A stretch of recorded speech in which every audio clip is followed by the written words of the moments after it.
So here's the thing. I've got a whole group of people coming in 9 weeks to Birmingham, Alabama to play disc golf, and I really don't want to play bad. Birdie Fan Takes Over Birmingham is my annual Patreon event, and it is the highlight of my disc golf year every single year. And being honest, I'm going to have a lot less time to practice than I normally do. So while I realize that every disc golfer doesn't move from being full-time in disc golf into a different career entirely, I think all of us have seasons, whether it's weather or other time commitments, we aren't able to play as much as we want, and we don't want to see those skills go away. But before we dive in, we have to ask the most important question of the day.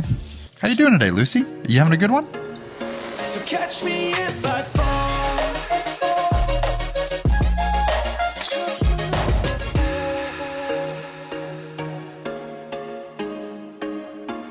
Now, a subtle perk of doing disc golf full time is that you get to go to the course during the day when the parking lots are rather empty, so that when I throw my bad shots, I can edit out the tears and no one on the course hears me. But today we capitalize, because on Tuesday, we start our job. Now look, I don't want to be bad at disc golf. I would like to maintain being what I feel like is currently where I'm at, which is above average. And if I were a guessing man, I'd wager that most of you also don't want to be bad at disc golf. And thus, the crux of this video. How do we improve at disc golf when time and our schedules just don't allow it? We've come to this course to throw an homage to the most successful video I've ever done on my channel. So here are 5 tips to not get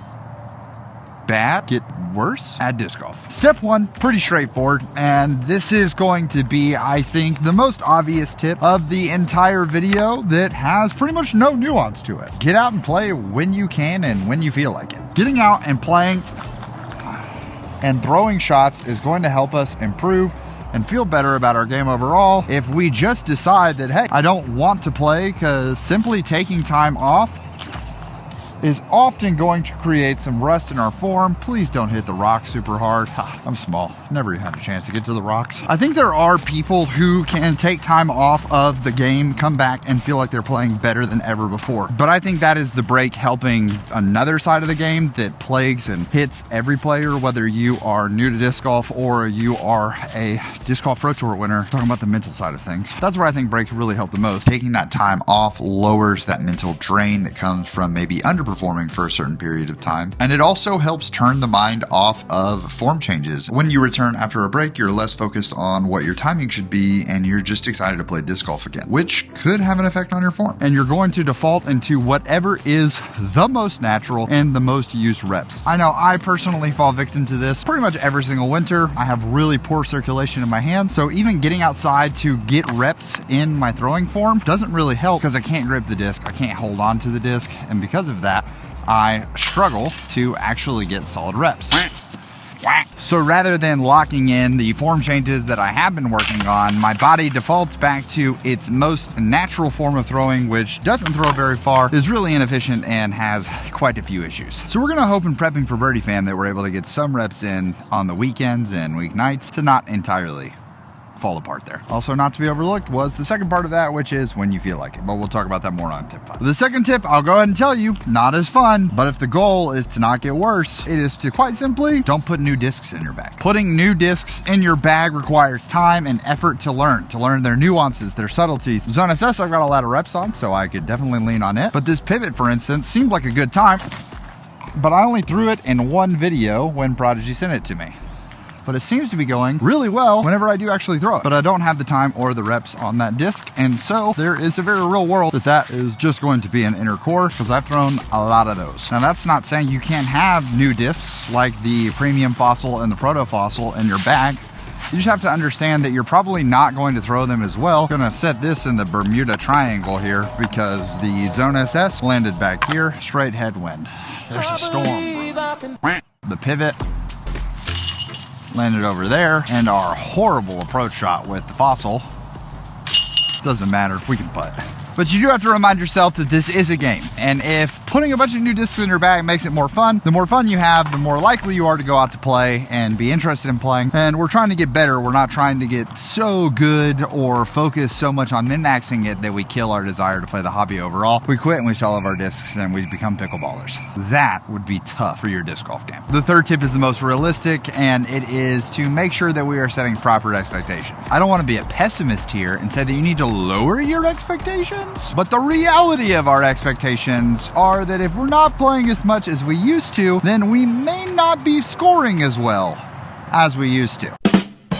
Now, because I'm not planning on playing many tournaments in 2026, my expectations for myself are quite simply that I want to not be a hindrance upon my partners in Birdie Fam Takes Over Birmingham. And that might have just rolled OB. This hole's so odd because I just feel like if I actually send a fairway driver, I end up long in the road OB. But if I go with the mid-range, then I'm like short and I end up where that one was. Yep, we were OB. But that's okay. First tip was to play when you can. Then my fourth tip is to practice when you can, relying on and leaning into your strength. I really thought I liked that one. Just not high enough, I guess. It was a polecat putt the whole time. What are you doing, Crawford? For those of you who don't know this about me, I love personality assessments. I use tools like the Enneagram, Myers-Briggs, StrengthsFinder all the time. And StrengthsFinder is one of my favorites because the entire concept is that if me and Joe are standing side by side and Joe has a certain set of strengths and I have a certain set of strengths, but I only focus on improving my weaknesses, my weakness of that will never be as good as it is for Joe because it is a strength for Joe. So it's not that I ignore my weaknesses, but I really lean in and capitalize on maximizing using my strengths. What do I want to be practicing? I want to be practicing my strengths so that I don't let my strengths slide into my weaknesses. Is driving for distance a strength of mine? No, but I would say that putting is a strength of mine. So I want to make sure that when I'm playing with my partners during Birdie Fam Takes Over Birmingham that I practiced and used those strengths to their fullest as to not be a hindrance to my partners. This tailwind is pushing it way faster than I anticipated, but I forgot about the whole tailwind makes it way more over stable. Throw in when you can, practice when you can, get multiple shots in. And the zone SS hangs on by a thread. Let's see where off in Narnia my disc has landed. Well, this is pretty far away. So my goal is every day where I have the capability and I have the space, maybe take my son in the backyard so that he can run around while I do it. But I want to be practicing for 5 to 10 minutes a day of putting. Now that's weather permitting, because as you're about to see on tip number 5, really not overdoing it is hugely important. It was zone SS the whole time.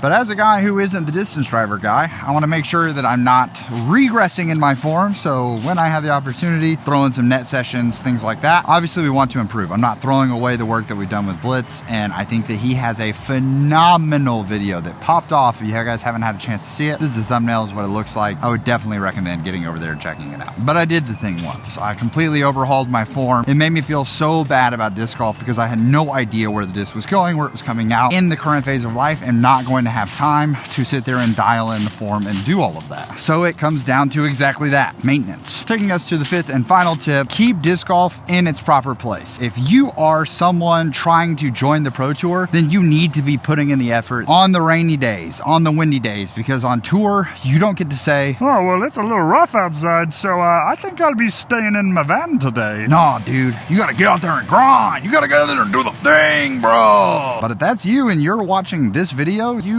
probably started disc golf like 2 weeks ago. So welcome. Glad to have you here. Hi. For everyone else, this is a hobby. This is something that we enjoy. Some of you put more time and more effort into this hobby than others, but it is a hobby. If you are not finding the joy of it and you don't want to get worse, but you go out there and you play because you feel like that's what you have to do, I promise you the mental anguish that you're going to feel from having a bad round and going out there with the mentality of I have to be playing right now is much lower than just taking the day off. Forcing yourself to go practice putt because you think it's what you have to do. It's going to be way worse than just taking the day off. Okay, so we're throwing super nose up. That's our issue right now. Let's see what old cicada does. Yeah, the fact that that's only turning that much,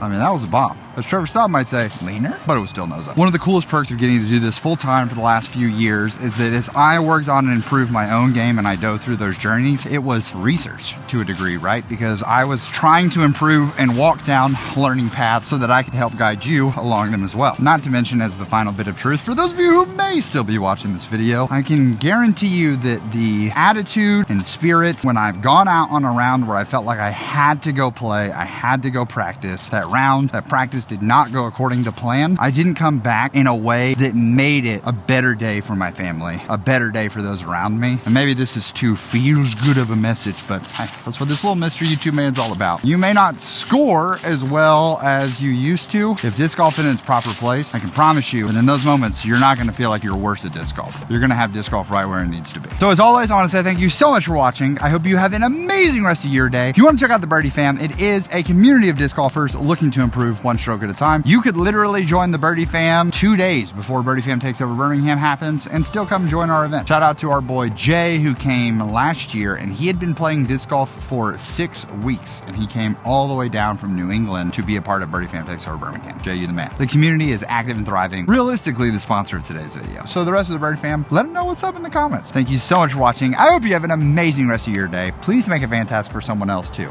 Feels crazy to think that a new chapter starts on Tuesday. But I'm stoked, and I'm stoked to have disc golf in a proper place that really does make me excited to get out here and play. But for now, we're gonna leave you with the birdie.